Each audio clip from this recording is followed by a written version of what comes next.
नमस्कार। बात करते हैं फलित ज्योतिष में सीरियल नंबर 5 की। और आप लोग क्रम से पढ़ रहे हैं, ये अच्छी बात है।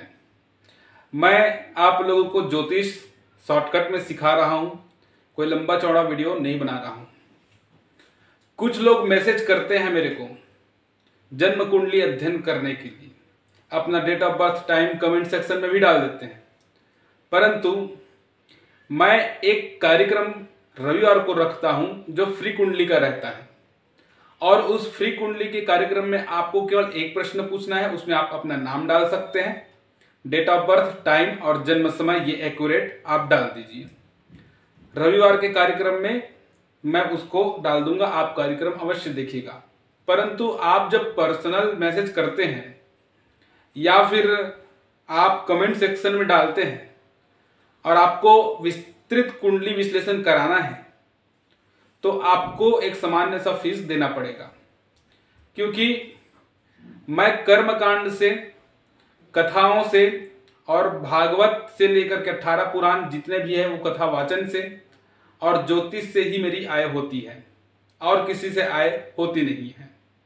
तो मेरा सामान्य सा फीस है, उस सामान्य से फीस को दे करके आप अपना सटीक जानकारी प्राप्त कर सकते हैं, सटीक कुंडली विश्लेषण आप प्राप्त कर सकते हैं।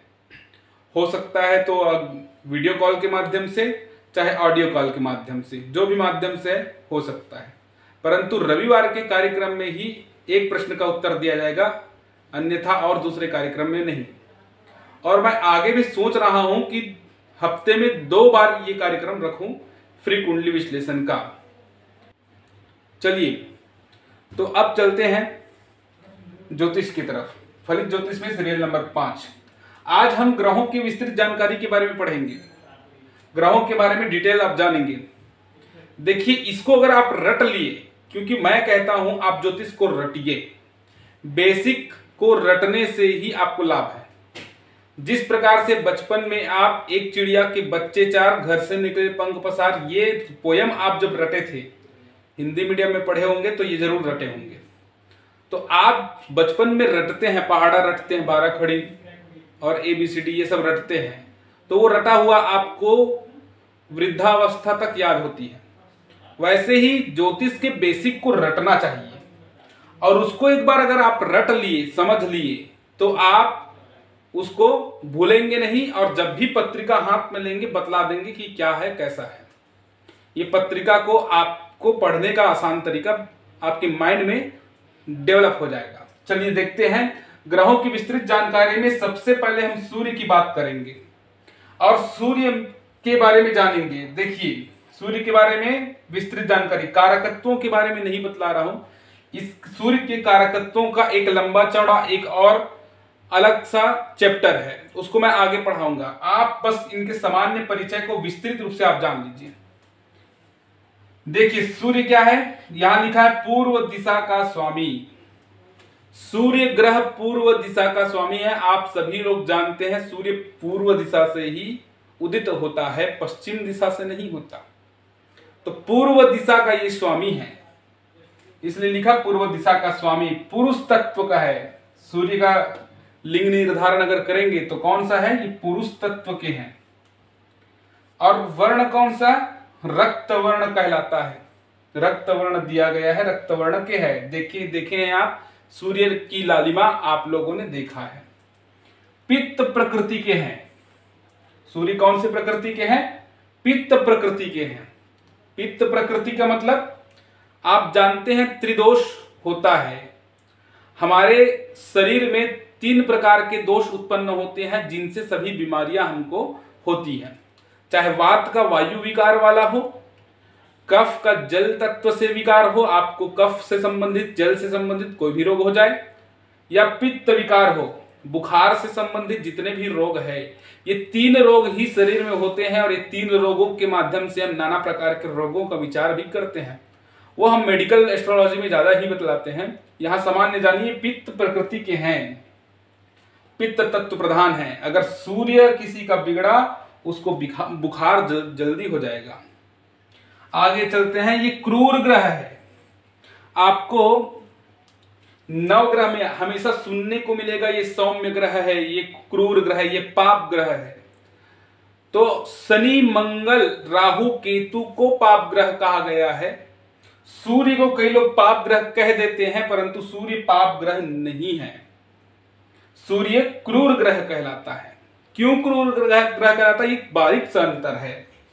क्योंकि सूर्य तेज है, ये किसी का अहित नहीं चाहता, परंतु ये इनका अपना एक गुण है, जलाना। सूर्य में कितना ताप है उनको वैज्ञानिक भी पता नहीं लगा पाए हैं, ये आप जानते हैं। सूर्य का ताप, इनका काम है जलाना। आप सोचिए कि ये कुंडली में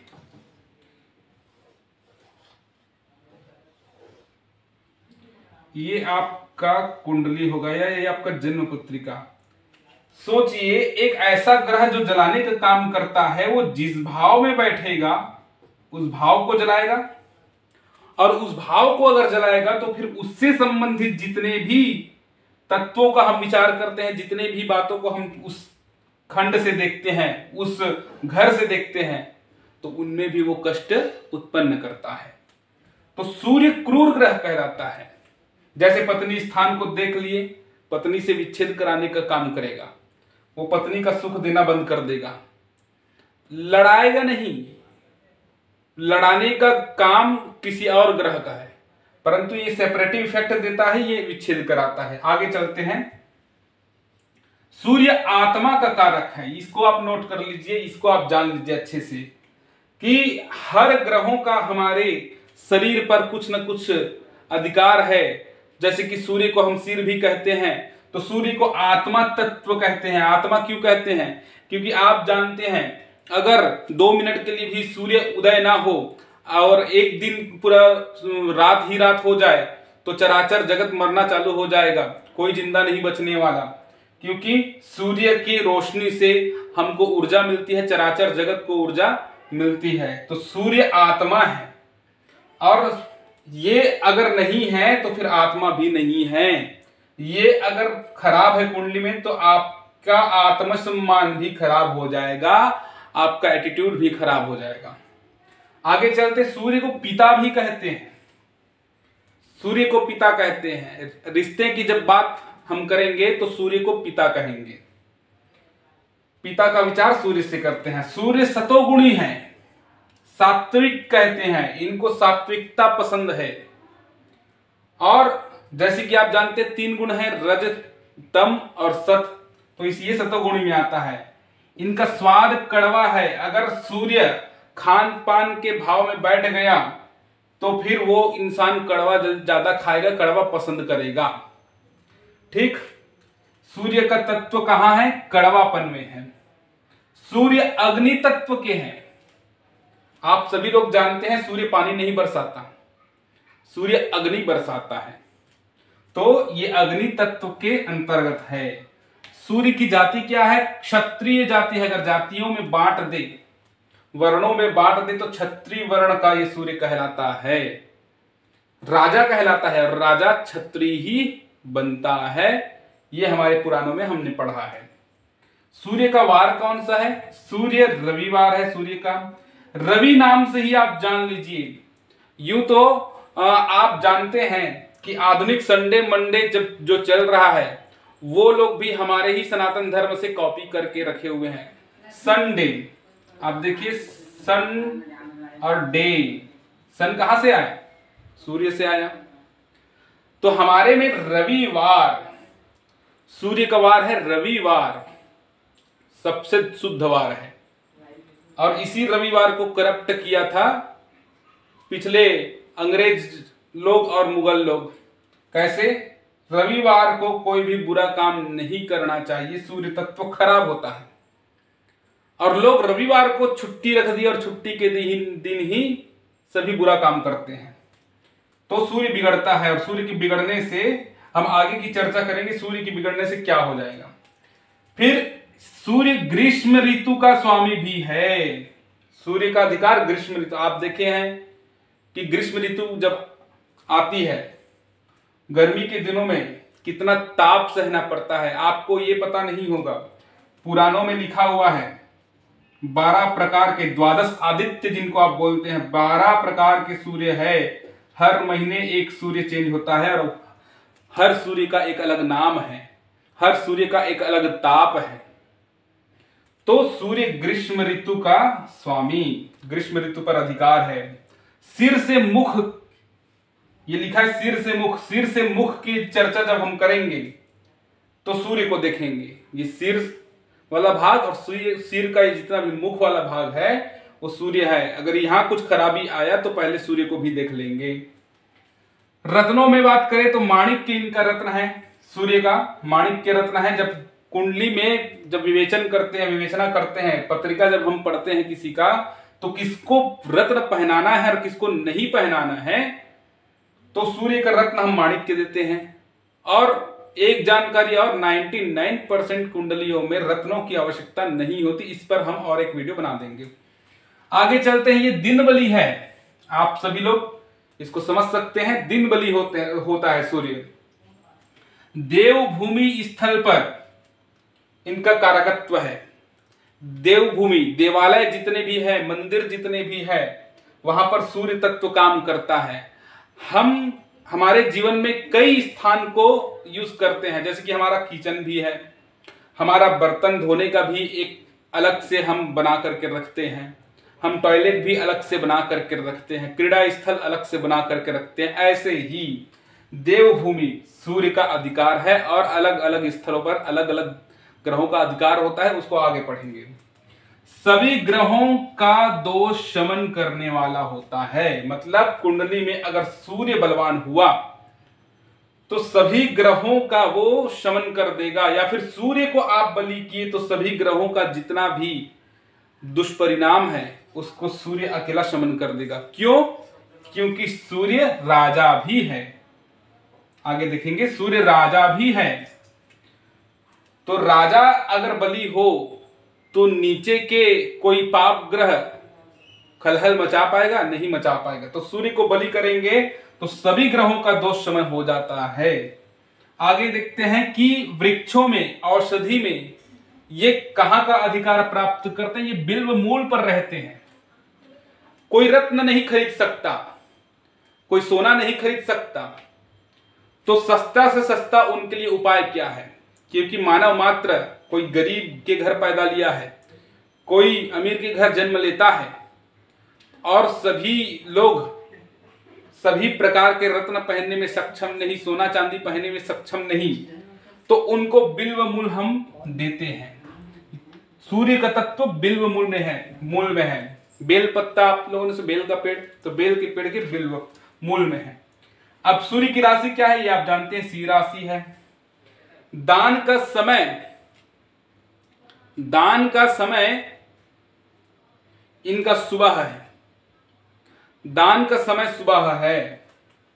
सुबह के वक्त प्रातः काल को ही इनका जितना भी दान करने की वस्तु, वो आगे बनाएंगे कि दान की वस्तु क्या क्या होते हैं, लेकिन दान का इनका समय सुबह है। गोचर मतलब जब एक राशि से दूसरे राशि में वो जंप करे, एक राशि से दूसरे राशि में संक्रांति करते हैं। आप लोग मकर संक्रांति सुने हैं, वैसे ही पूरे 12 राशियों को संक्रांति मतलब संचरण। एक राशि से दूसरे राशि में जाने में ये समय कितना लगाते हैं? 1 माह। तो गोचर क्या हुआ? 1 माह का गोचर। अग्नि देवता है इनके, क्योंकि अग्नि तत्व राशि है, अग्नि देवता है। सूर्य तत्व वाले कैसे कद के होते हैं? सामान्य कद के होते हैं। सूर्य देवता का सामान्य कद, राजा बतला ही दिए हैं, सूर्य ग्रहों में राजा कहलाते हैं और सभी ग्रहों में बलवान है। एकमात्र सूर्य बलि हो जाए तो मैंने बतलाया है कि सभी ग्रह अपने आप अच्छा रिजल्ट कर ही देंगे, क्योंकि आत्म सम्मान है, ये कॉन्फिडेंस है, इसको हम कॉन्फिडेंस कहते हैं। सूर्य कॉन्फिडेंस है। अगर एक इंसान का सूर्य बलि हो तो वो कॉन्फिडेंस बहुत गजब का रहता है, और आप जानते हैं साहसी व्यक्ति क्या कुछ नहीं कर सकता। तो सूर्य तत्व के बारे में आज आप लोगों को मैंने विस्तृत बतलाया। आप स्क्रीनशॉट लिख लीजिए, स्क्रीनशॉट ले सकते हैं। और कोई अगर ज्योतिष सीखना चाहे, उनको जल्दी से जल्दी सीखना है, तो हम सितंबर के 15 सितंबर से 30 सितंबर तक एक क्लास का रजिस्ट्रेशन चालू करते हैं और हमारा 4 महीने का कोर्स होता है। इस 4 महीने की कोर्स में हम फलित ज्योतिष को अच्छे तरीके से समझाते हैं और आशा करते हैं कि उसमें आप जल्दी सीख जाते। 4 महीने में हम कुंडली देखना आपको सामान्य तरीके से सिखा देते हैं, विशिष्ट तरीके से अच्छे से सिखाते हैं और आप अच्छे ढंग से सीखते भी हैं। तो 15 सितंबर से लेकर के 30 सितंबर के बीच में रजिस्ट्रेशन होता है, सामान्य सा शुल्क है। वो 4 महीने में हम क्रैश कोर्स करा देते हैं जिनको जल्दी सीखना है। वरना हम क्रम से बना रहे हैं, आप क्रम से पाठ को पढ़िए, आपको सब कुछ समझ में आएगा। और जो समझ में नहीं आएगा कमेंट सेक्शन में लिखिए। आप हमको मैसेज कर सकते हैं जो चीज समझ में नहीं आया। और ज्यादा बृहद नहीं पूछना है। आप लोग क्या करते हैं, पूरा कुंडली सामने रख देते, ऐसा नहीं करना है। ऐसा प्रश्न जिनसे सभी का लाभ हो, ऐसा प्रश्न आपको करना है। अभी के लिए बस इतना ही रखते हैं। आगे का पाठ, आगे के ग्रहों के बारे में चर्चा हम नेक्स्ट वीडियो में करेंगे। अब तक